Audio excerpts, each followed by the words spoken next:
नीम करोली बाबा को इस युग का सबसे महान संत माना जाता है। बाबा का वास्तविक नाम लक्ष्मी नारायण शर्मा था। नीम करोली बाबा हनुमान जी के परम भक्त थे, लेकिन उनके भक्त उन्हें हनुमान जी का अवतार मानते थे। एक दिन बाबा अचानक बुजुर्ग दंपति के घर पर पहुंच गए।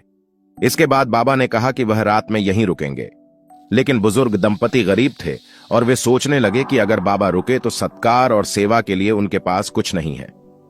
दंपति के पास उस समय जो कुछ भी पर्याप्त था, उन्होंने उस समय बाबा को दिया और उनका सत्कार किया। भोजन के बाद उन्होंने बाबा को सोने के लिए एक चारपाई और ओढ़ने के लिए कंबल दी, जिसे ओढ़कर बाबा सो गए। इसके बाद बुजुर्ग दंपत्ति भी बाबा के चारपाई के पास ही सो गए। बाबा कंबल ओढ़कर सो रहे थे और ऐसे कराह रहे थे जैसे उन्हें कोई मार रहा है। दंपति सोचने लगे कि बाबा को आखिर क्या हो गया। जैसे तैसे रात बीती और सुबह हो गई। बाबा ने सुबह चादर लपेटकर बुजुर्ग दंपति को दे दी और कहा कि इसे गंगा में प्रवाहित कर देना, लेकिन इसे खोलकर नहीं देखना, वरना मुसीबत में फंस सकते हो। बाबा ने यह भी कहा कि आप चिंता न करें, आपका बेटा महीने भर के भीतर लौट आएगा।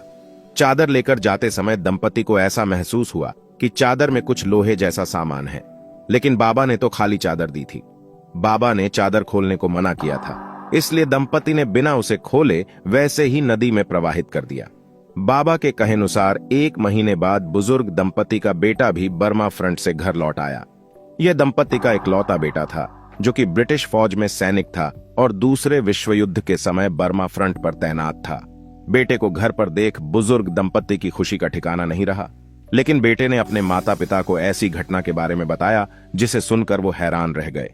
बेटे ने कहा कि लगभग महीने भर पहले एक दिन वह दुश्मन फौजों के बीच घिर गया और रात भर गोलीबारी होती रही। इस युद्ध में उसके सारे साथी भी मारे गए, लेकिन वह अकेला बच गया।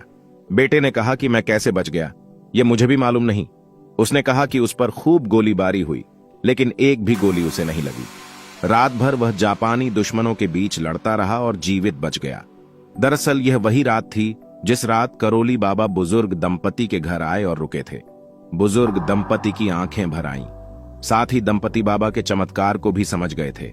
यही कारण है कि अपनी किताब मिरेकल ऑन ऑफ लव में रिचर्ड एल्पर्ट ने इस कंबल को बुलेट प्रूफ कंबल कहा है। आज भी कैंची धाम स्थित मंदिर में बाबा के भक्त कंबल चढ़ाते हैं। बाबा खुद भी हमेशा कंबल ओढ़ा करते थे। एक बार उन्होंने अपने एक विदेशी अनुयायी को ब्लड प्रेशर की दवा का सेवन करते हुए देखा। करौली बाबा ने उससे दवा की शीशी मांगी और उसे खोलकर उसमें रखी दवा की सारी गोलियां खा गए। यह देखकर अनुयायी काफी घबरा गया और जल्द ही एम्बुलेंस बुलाने की तैयारी में लग गया। परंतु घंटों बीत जाने के पश्चात भी बाबा को कुछ नहीं हुआ। वे पहले की तरह ही मुस्कुरा रहे थे। एक बार एक विदेशी अनुयायी अपने पति को लेकर करौली बाबा के पास पहुंची थी।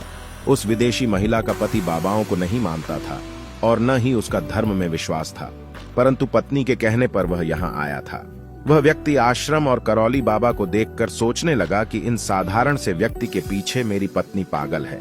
रात में वह नदी के किनारे खड़ा अपने पत्नी के और भविष्य के बारे में सोचने लगा। दूसरे दिन सुबह वह पुनः अपने देश जाने से पूर्व पत्नी के कहने पर करौली बाबा के दर्शन करने गया। वहां बाबा ने उसे बुलाकर पूछा कि तुम यहाँ आकर क्या सोच रहे थे और तुम नदी के किनारे खड़े हुआ क्या सोच रहे थे? क्या तुम यह सब जानता चाहते हो? तब बाबा ने वह सब बता दिया जो वह सोच रहा था। यह सुनकर उसे बाबा पर विश्वास हो गया। सच्चे हनुमान भक्त इस वीडियो को शेयर करेंगे और कमेंट में जय बाबा करौली की लिखेंगे।